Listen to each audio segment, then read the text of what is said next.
उत्तराखंडात आलेल्या महाप्रलयात हजारो जीव गेले. जे मागे राहिले त्यांच्या घरादाराच्या खुणाही मागे राहिल्या नाहीत. नव्यानं आयुष्य सुरू करण्यासाठी तेथील नागरिकांना मदतीची गरज आहे. त्यासाठी हम हिंदुस्थानी या म्युझिकल नाईटचं आयोजन करण्यात आलं आहे. सिटी न्यूज अचीव फाउंडेशन हिम सोसायटी अमरावती यांच्या संयुक्त विद्यमाने सोमवार 8 जुलै 2013 रोजी सायंकाळी 7 वाजता संत ज्ञानेश्वर सांस्कृतिक भवन येथे हम हिंदुस्थानी या म्युझिकल नाईटचं आयोजन करण्यात आलं आहे. मुमताज शेख, मुख्तार मंसुरी, ऋषिकेश केदार, सुधीर लवणकर हे गायक आपल्या संचासह हम हिंदुस्थानी एक म्युझिकल नाईट सादर करणार आहेत. उत्तराखंडात आलेल्या अस्मानी संकटात प्रत्येकानं तनमन धनानं मदत करण्याचं आवाहन करण्यात आलं आहे. हिंदू धर्माची पताका फडकवणाऱ्या स्वामी विवेकानंदांची 4 जुलै रोजी पुण्यतिथी. पुण्यतिथीनिमित्त विवेकानंदांना सिटी न्यूज परिवाराच्या वतीनं विनम्र अभिवादन. स्वामी विवेकानंदांचं मूळ नाव नरेंद्र असे. 12 जानेवारी 1863 रोजी विश्वनाथ दत्त यांच्या घरी नरेंद्रचा जन्म झाला. रामकृष्ण परमहंसाचे परमभक्त असलेल्या स्वामी विवेकानंदांनी शिकागो येथील सर्व धर्म परिषद गाजवली. माझ्या बंधू आणि भगिनींनो या त्यांच्या संबोधनाने त्यांनी सभा जिंकली. ओजस्वी व्यक्तिमत्व व विलक्षण तल्लख बुद्धीच्या स्वामी विवेकानंदांनी 1 मे 1897 रोजी रामकृष्ण मिशनची स्थापना केली. 4 जुलै 1902 रोजी स्वामीजींचं निधन झालं. जमील कॉलनी येथील 8 क्रमांकाच्या मनपा शाळेची दुरावस्था आहे. सर्व शिक्षा अभियानांतर्गत या शाळेला मिळालेला निधी तोकडा आहे. उर्वरित विद्यार्थ्यांना मनपाला गणवेश द्यावे लागणार आहेत. जमील कॉलनीतील या शाळेत 497 मुली व 117 मुलं आहेत. या विद्यार्थ्यांच्या गणवेशासाठी सर्व शिक्षा अभियानांतर्गत 1,22,800 रुपये इतका निधी आला आहे. मात्र या निधीत सगळ्या विद्यार्थ्यांचे गणवेश होणं शक्य नाही. तेव्हा उर्वरित विद्यार्थ्यांना मनपाला गणवेश द्यावे लागणार. आता शाळा सुरू झाल्यानंतर हा पैसा आला आहे, तेव्हा किती दिवसात विद्यार्थ्यांना गणवेश दिले जाणार हाही प्रश्न आहेच. शिवाय या शाळेत मदतनीसही नाही. एक नजर बातमीपत्रातील अन्य महत्त्वाच्या घटनांवर. राष्ट्रीय ग्रामीण आरोग्य अभियानामध्ये कार्यरत कंत्राटी अधिकारी व कर्मचारी यांना शासन सेवेत सामावून घ्यावे. सर्व कंत्राटी कर्मचाऱ्यांचे सेवा पुस्तक तयार करण्यात यावे. तसेच भविष्य निर्वाह निधी व विमा संरक्षण लागू करण्यात यावे. नियमित कर्मचाऱ्यांप्रमाणे कंत्राटी अधिकारी व कर्मचारी यांना 20 वैद्यकीय रजा व 30 अर्जित रजा व वैद्यकीय सुविधांचा लाभ देण्यात यावा. कंत्राटी महिला कर्मचारी यांना शासकीय नियमानुसार 6 महिन्यांपर्यंत पूर्ण पगारी प्रसूती रजा देण्यात याव्या आदी मागण्यांसाठी हे आंदोलन सुरू आहे. या आंदोलनाची दखल घेऊन आरोग्य भवन मुंबई येथे झालेल्या बैठकीत मेळघाटातील कंत्राटी वाहन चालकांना तात्काळ पूर्ववत कामावर घेण्याचे आदेश धडकले आहेत. जिल्हा कार्यक्रम व्यवस्थापक राष्ट्रीय ग्रामीण आरोग्य अभियानानं या आदेशाची होळी केली व मेळघाटातील वाहन चालक पूर्ववत कामावर हजर होण्यास नकार दिला आहे. कारण नियुक्तीचे आदेश सर्वांनाच देणे गरजेचे असताना फक्त मेळघाटातील कर्मचाऱ्यांना दिले हा संघटनेत फूट पाडण्याचा प्रयत्न आहे, असं कर्मचाऱ्यांचं म्हणणं आहे. आरोग्य अधिकारी व कर्मचाऱ्यांचं आंदोलन सुरू असल्यानं आरोग्य सेवा विस्कळीत झाली आहे.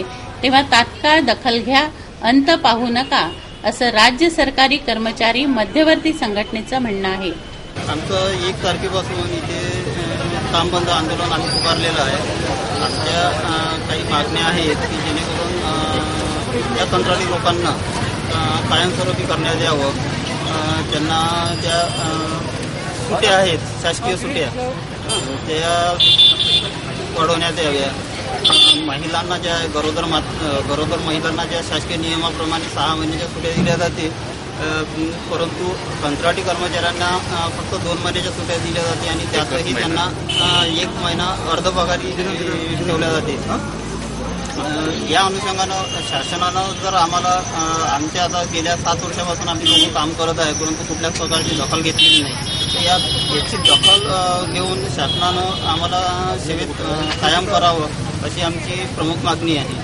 त्याचप्रमाणे मेळघाट क्षेत्रात काम करत असताना आमच्या NM ज्या आहेत त्या एकदम म्हणजे अतिदुर्गम भागात काम करत आहे, परंतु त्यांना कुठल्याच प्रकारची फॅसिलिटी मिळत नाही आहे. तसंच मागे एक आमचा कंत्राटी कर्मचारी सेवेवर असताना अपघात झाला आणि एक्सपायर झाला असताना तो एक आईला मुलगा असताना सुद्धा शासनानं कोण्याच प्रकारची दखल घेतली नाही आणि त्याला कोणत्याच प्रकारचं मदत केलेली नाही. 1 वर्षापूर्वी नवसारी मार्गावर अपघात झाला होता. या शाळेच्या वाहनात क्षमतेपेक्षा अधिक विद्यार्थी बसवलेले होते. या घटनेची पुनरावृत्ती होऊ नये यासाठी पोलीस आता गाड्यांची पाहणी करत आहेत. 9 विद्यार्थी एका गाडीत असावे असा नियम आहे. तेव्हा नियमापेक्षा अधिक विद्यार्थ्यांची वाहतूक होऊ नये यासाठी गाड्यांची पाहणी सुरू आहे. सध्या तरी अधिकाधिक विद्यार्थी आपल्या पालकांबरोबर येताना दिसत आहेत. पोलिसांची ही पाहणी किती दिवस चालणार की फक्त 9चे 9 दिवस होणार हे पुढे उघड होणारच आहे.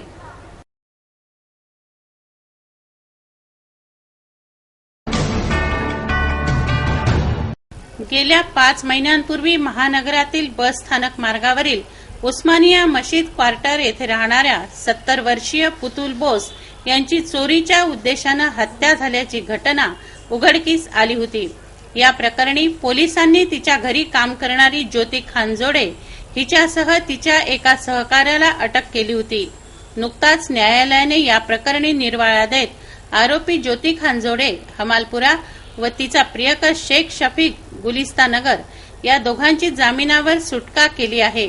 सध्या प्रकरण तपासात असून पोलिसांना या प्रकरणी कुठलीच महत्त्वपूर्ण कामगिरी बजावण्यात यश मिळालेलं नाही. अद्याप ना चोरीचा माल हस्तगत झाला ना पोलिसांनी आरोपींकडून गुन्ह्याची कबुली मिळवली. पोलिसांचा तपास अधांतरीच असून आरोपी स्वतःला निर्दोष सांगत आहेत. त्यामुळे पुतुल बोस मृत्यूचे कोडे अजूनही उलगडलेले नाही.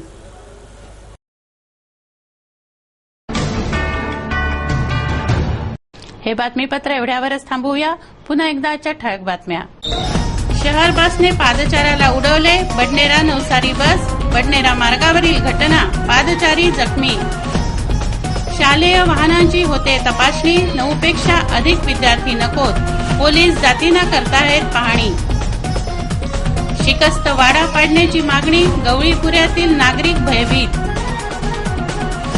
कर्मचाऱ्यांच्या आंदोलनाने आरोग्य सेवा डळमळली. कर्मचाऱ्यात फुटीचा प्रयत्न.